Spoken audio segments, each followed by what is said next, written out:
என்னை வீட்டில் ட்ராப் பண்ணிட்டு நீ பார்த்து. Okay sir. ஆமாம், பைக் ரெண்ட்லாம் இப்போ எவ்வளோ போகுது இங்கே? அது ஒரு 400 இருக்கும் சார்.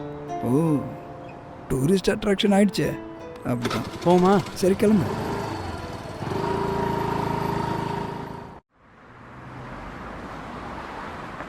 பா, செம டேஸ்ட் சார். நாங்கள் எப்பயுமே இங்கே தான் சாப்பிடுவோம். அப்புறம் சார், இப்போ அவங்க எங்கே இருக்காங்க? நான் அதை அப்புறம் சொல்கிறேன் விக்டர். இப்போ டைம் ஆயிடுச்சு, அடுத்த ஸ்பாட்டுக்கு போகணும். எங்கே சார் போகிறோம்? அரபிந்தோ ஆஷ்ரம்.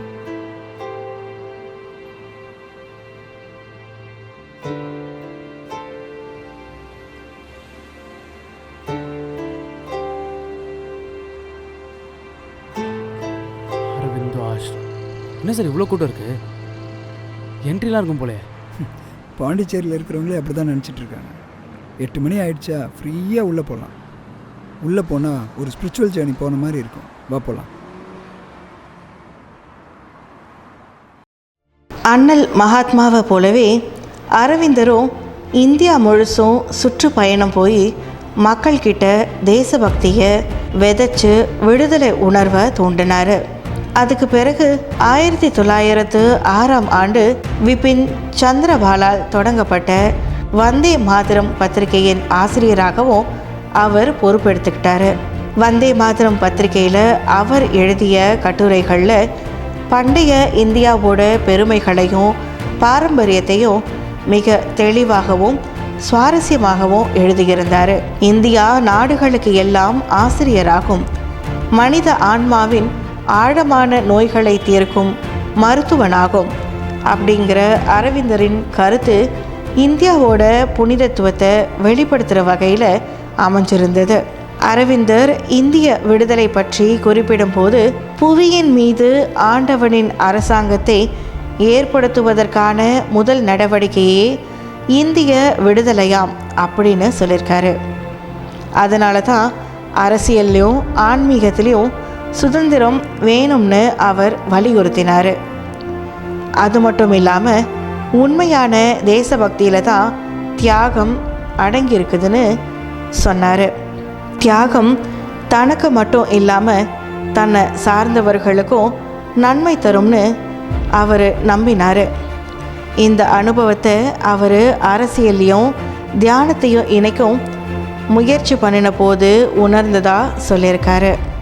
1907 ஜூலை மாதம் ரவீந்திரநாத் தாகூர் அரவிந்த அடிகளாருக்கு வணக்கம் அப்படிங்கிற புகழ்மிக்க பாடலை பாடினார்.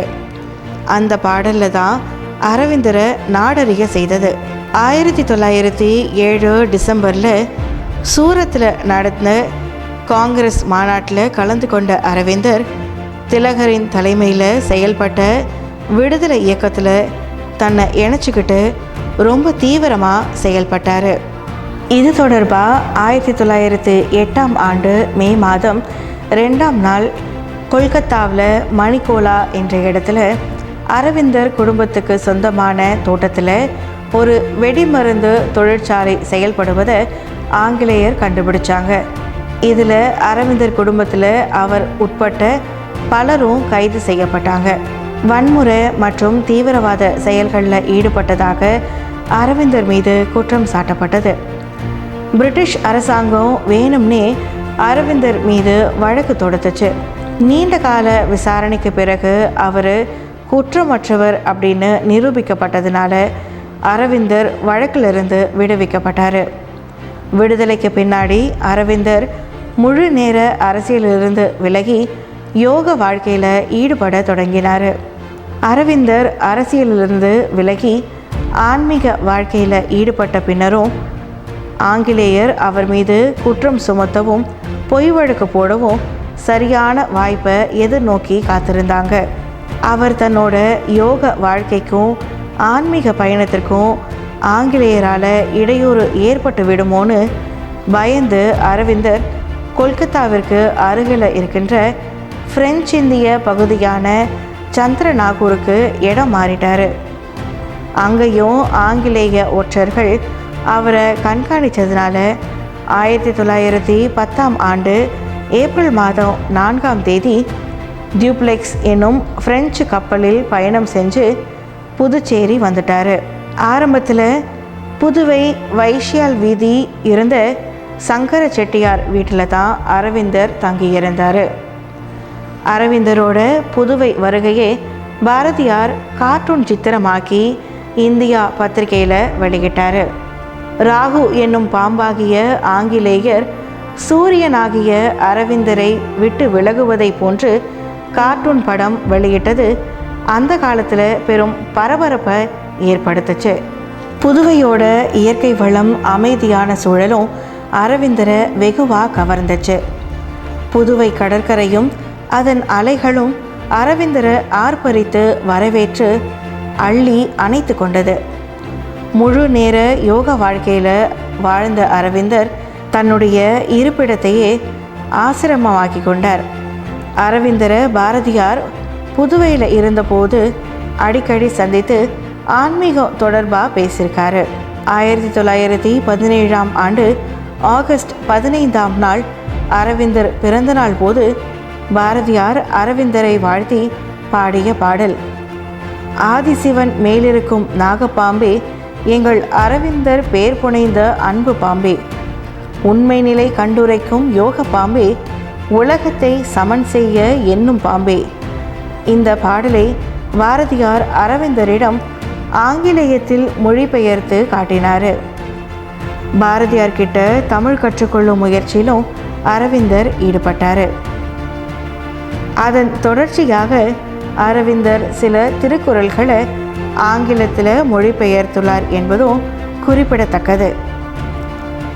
அரவிந்தரோட சுயராஜ்ய நோக்கம் அரசியல் சார்புடையது மட்டும் இல்லாமல் கடவுள் அரசாட்சியை மண்ணில் நிலைநாட்டணும் அப்படிங்கிறது தான். புதுச்சேரியில் பாரதியார், வ.வே.சு. ஐயர் ஆகியோரோட நட்பும் பழக்கமும் அரவிந்தருக்கு இலக்கிய தாக்கத்தையும் பத்திரிகை வேட்கையும் அதிகப்படுத்துச்சு. அரவிந்தரின் தத்துவ கொள்கைகள் வெற்று சிந்தனையின் விளைவுகள் இல்லை, புலன்கள் வாயிலாக பெற்ற புதுமையும் அன்று, மனதிற்கு அப்பால் சென்று கண்ட உண்மைகளை அறிவுக்கு ஏற்றவாறு விளக்கிய பொருள் கூறும் தத்துவமாக விளங்கியது. சுருக்கமாக சொன்னால் அகண்ட விஞ்ஞானவாதம் என்றும் அத்வைத்தம் என்றும் அரவிந்தரின் கொள்கையை சொல்லுவாங்க. இன்னும் எளிமையாக சொல்லணும்னா இறையுணர்வின் மூலம் மனித உயிர்களை ஒன்றுபடுத்துவதே அரவிந்தரின் யோக தத்துவமாகும். இந்த மண்ணுலகிலேயே விண்ணுலக ஆட்சியை மலர செய்ய வேண்டும். கலியுகம் மாறி சத்திய யுகம் மலரணும்.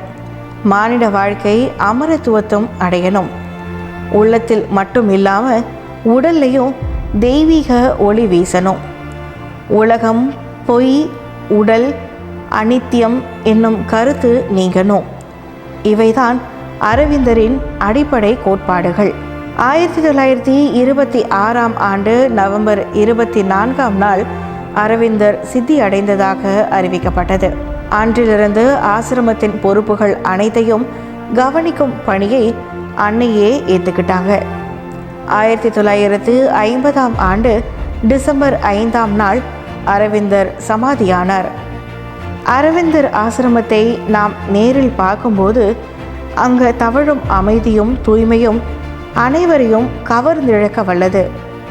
வரிசையாக காத்திருந்து சுய ஒழுக்கத்தோட அரவிந்தர் அன்னை சமாதியை காண செல்கின்ற அழகை பார்த்தாலேயே நமக்கு அந்த ஒழுங்கும் கட்டுப்பாடும் தானாகவே வந்துடும்.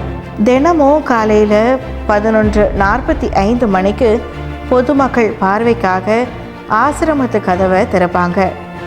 அப்போ வெளியூர்கள்லேருந்து அங்கே வந்து காத்திருக்கும் அன்பர்கள் ஆசிரமத்தை தரிசனம் செய்து அஞ்சலி செலுத்துவதற்கு அமைதி வழங்குறாங்க. அப்போது வெளியூர்லேருந்து அங்கே வந்து காத்திருக்கும் அன்பர்கள் ஆசிரமத்தை தரிசனம் செஞ்சு அஞ்சலி செலுத்துவதற்கு அனுமதி வழங்குறாங்க. கை நிறைய மலர்களும் மனம் நிறைய அமைதியும் தேக்கிக்கிட்டு அஞ்சலி செலுத்த ஆசிரம அன்பர்கள் நகர்ந்து செல்லும் அழகே தனி. உள்ளே போன உடனே அங்கே இருக்கிற சமாதியை சுற்றிலும் அமர்ந்து அன்பர்கள் தியானத்தில் ஆழ்ந்துடுறாங்க. உலக பந்தங்களை எல்லாம் மறந்துட்டு குழந்தைகள், பெரியவர்கள் என்ற பாகுபாடு இல்லாமல் ஆன்மா என்ற ஒன்றினால் மட்டுமே அனைவரும் இணைந்து தியானத்தில் ஆழ்ந்து விடுறாங்க. இறைவனுக்கு முன்பு எல்லாரும் சமம் எனும் தத்துவத்தை நாம் அரவிந்தர் ஆசிரமத்தில் காணலாம். குழந்தைகள், பெரியவர்கள், இளையவர்கள், பெண்கள் என்று அனைவரும் அங்கே சூழ்ந்து அமைதியாக தியானம் செய்யும் அழகை காண கண்கோடி வேண்டும். 1926 அரவிந்தர் சித்தி அடைஞ்ச போது இந்த ஆசிரமம் தோற்றுவிக்கப்பட்டது. இதற்கு பிறகு 1930 வெறும் 150 பேர் மட்டுமே ஆசிரமத்தில் சேர்ந்திருந்தாங்க. ஆனால் இப்போ பார்த்தா இந்தியாவில் மட்டும் இல்லாமல் உலகின் பல்வேறு நாடுகளில் இருந்தும் பல்லாயிரக்கணக்கான அன்பர்கள் இந்த ஆசிரமத்தில் தங்களை ஐக்கியப்படுத்திக்கிறாங்க. இந்த ஆசிரமத்தில் சேர்ந்தவங்க எல்லாரும் வெள்ளை வெள்ளையர்னு புதுசாக பூத்த பூ மாதிரி உடை போட்டிருப்பாங்க. வெண்மை நிறம் என்பது புனிதத்துவத்தின் அடையாளம், தூய்மையின் அடையாளம், அமைதியின் சின்னமும் அதுதான். உடல் தூய்மை மட்டுமல்ல, மனசும் மாசு மறுவில்லாமல் இருக்கத்தான் ஆசிரமத்து பணியில் இருக்கிறவங்க எல்லாரும் வெள்ளை நிற ஆடை அணிஞ்சிருக்காங்க. ஆசிரமத்து பணியில் இருப்பவங்க எல்லாரையும் சாதகர்கள்னு சொல்கிறாங்க. தொண்டுள்ளம் கொண்டவங்க தான் இந்த மாதிரி பணிகளில் ஈடுபட முடியும். சங்கீதத்தில் சாதகம் என்னும் வார்த்தை பயிற்சி என்னும் பொருள்படும். ஆசிரமத்து பணிகளில் தங்களை அர்ப்பணித்து கொண்டு ஆன்மா ஈடேற்றத்திற்கான பயிற்சியில் ஈடுபடுபவர்களையும் இங்கே சாதகர் என்று சொல்லால் அழைக்கப்படுறாங்க. ஆசிரம பொறுப்புகளில் தங்களை அர்ப்பணித்து கொண்டதோடு மட்டும் இல்லாமல் வெறுப்பு விருப்பு இல்லாமல் தன்னலம் இல்லாமல் ஆன்ம ஈடேற்றத்திற்காக வேலை செய்பவர்கள்தான் சாதகர்கள் என்னும் பெயருக்கு உண்மையான தகுதி உடையவர்கள் என்று அன்னை சொல்லியிருக்காங்க. சாதகர்கள் என்று அழைக்கப்படும் இவங்களுக்குன்னு தனிப்பட்ட ஆசாபாசங்கள் இருக்கும். அவை அவ்வப்போது இவர்கள் மனதை அலைக்கழிக்காதோ என்னும் ஐயம் நமக்கு ஏற்படலாம்.